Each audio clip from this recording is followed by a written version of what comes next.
Arlo et le club interdit aux trouillards, écrit par Betty Charles Howard, lu par Sophie Vanzo.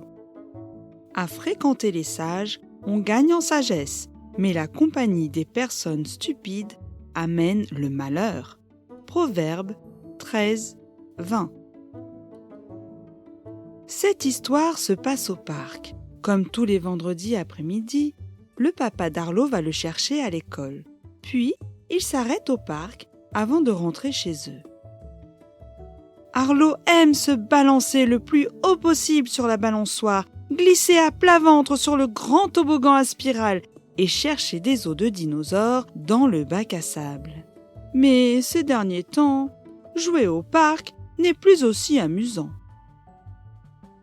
Arlo voudrait jouer avec les grands. Mais les grands font bande à part. Ils ne font pas de balançoire et ne jouent pas dans le bac à sable. Ils grimpent dans leur cabane et organisent des missions secrètes. Quelquefois, Arlo suit le club des grands quand ils partent en mission. Mais il a du mal à ne pas les perdre de vue. Il les regarde courir, se cacher et lancer des pommes de pin sur les écureuils quand le gardien du parc n'est pas là. D'autres fois, il se faufile sous la cabane pour écouter leurs plans. Mais à chaque fois, il chuchote trop bas pour qu'ils puissent les entendre. Un jour, les grands le surprennent. « Salut petit !» dit le plus grand de la bande. « Tu es Arlo, c'est ça ? Tu voudrais rejoindre notre club ?» Arlo n'en revient pas. Il connaît son prénom. Et il n'en revient pas, vraiment pas de les entendre lui proposer de rejoindre leur club. « Oui !» répond Arlo à toute vitesse. « D'accord, mais pour faire partie du club, tu dois prouver ton courage. Tu dois passer une épreuve. »« Dites-moi ce que je dois faire et je le ferai, » dit Arlo. « Je ne suis pas un trouillard, je suis courageux. » Le plus grand des garçons pose sa main sur l'épaule d'Arlo et lui montre le bac à sable. « Tu vois cette fille dans le bac à sable ? Elle a laissé son hibou en peluche sur le banc. Ta mission est de traverser le parc, de prendre la peluche et de nous la rapporter sans être vu. » Arlo hésite une minute. Il sait que la petite fille s'appelle Lily et que son hibou se prénomme Oli. Il ne veut pas qu'Oli manque à Lily.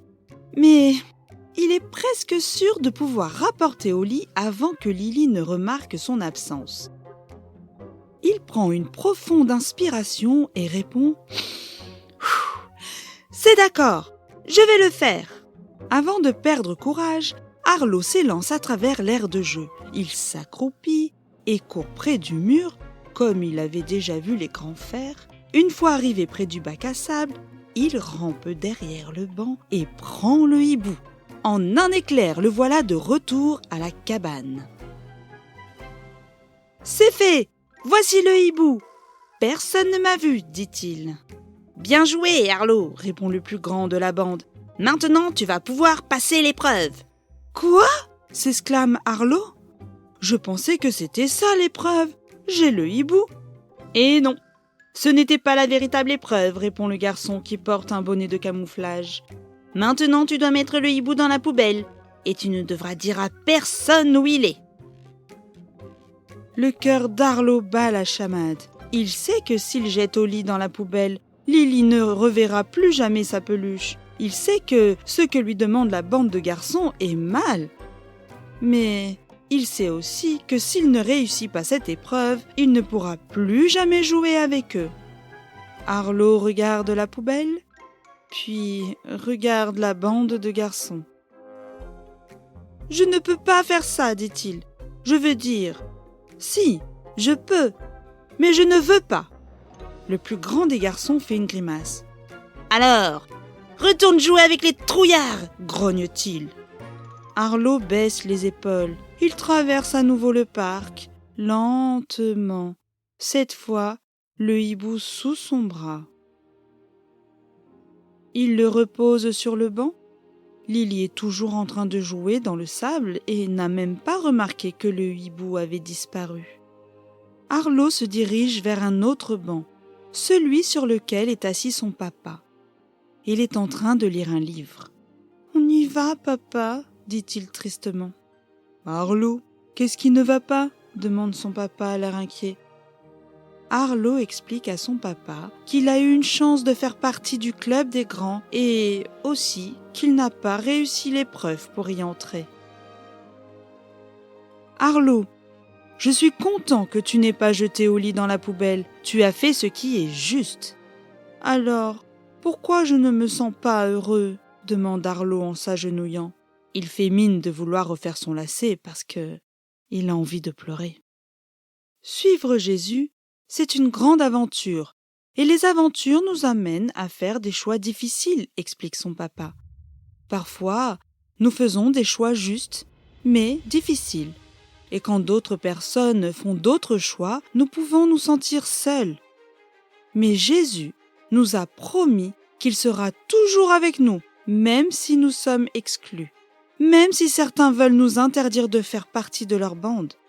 Peu importe où nous allons, Jésus est le meilleur des amis. Pendant qu'Arlo termine de faire son lacet, il repense à ce que son papa lui a dit.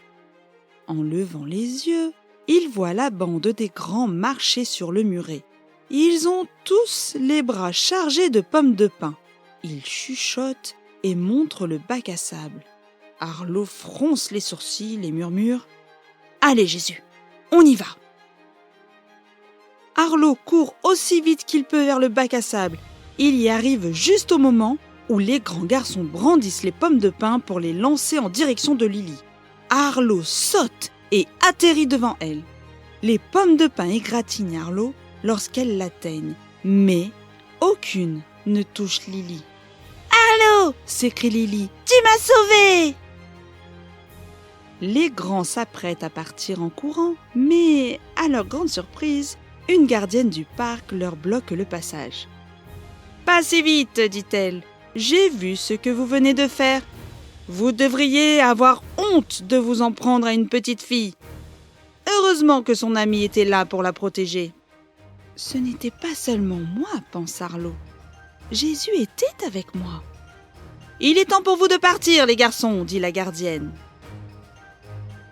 Ils sont dépités et baissent la tête lorsque la gardienne les fait sortir. Arlo a soudain l'impression qu'ils ne sont plus si grands ni si courageux que ça.